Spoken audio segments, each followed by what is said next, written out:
démembrement de propriété peut être subi lors d'une succession ou voulu lors d'une donation.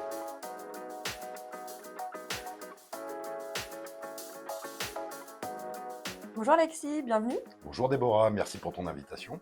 Alexis, peux-tu nous dire quel est le principe du démembrement de propriété, s'il te plaît? Le démembrement de propriété consiste à diviser la pleine propriété en usufruit et en nue propriété. C'est un mécanisme qui peut être subi lors d'une succession ou voulu lors d'une donation. D'un côté, on va avoir l'usus et le fructus, c'est l'usufruitier qui va pouvoir jouir du bien ou en tirer les revenus. Et de l'autre côté, on va avoir l'abusus, c'est-à-dire la nue propriété, le droit de disposer du bien. Mais dis-moi, ce démembrement est-il définitif? Et si oui, existe-t-il des solutions alternatives? Alors oui, Déborah, dans la plupart des cas, le démembrement évoqué se veut définitif. Néanmoins, il est possible de démembrer temporairement la nue propriété et l'usufruit.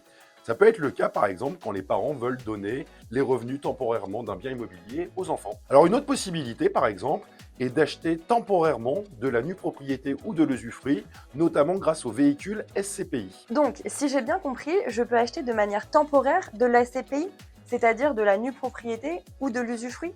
Mais concrètement, tu peux m'expliquer comment ça fonctionne? Alors pendant la durée du démembrement de la SCPI, qui va généralement de 3 à 20 ans, suivant un barème fiscal, le nu propriétaire ne percevra pas les revenus.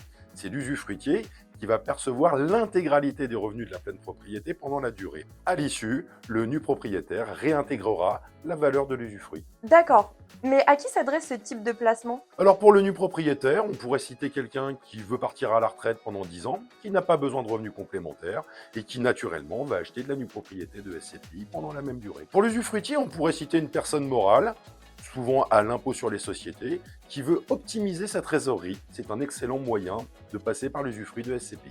Merci pour ces éclaircissements, Alexis. Maintenant, pourrais-tu me dire à qui s'adresser pour réaliser ce type d'investissement? Il est préférable de faire appel à un spécialiste.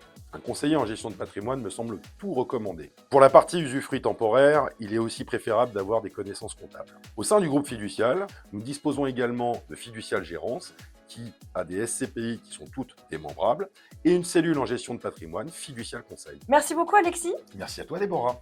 et à très bientôt pour de nouveaux épisodes.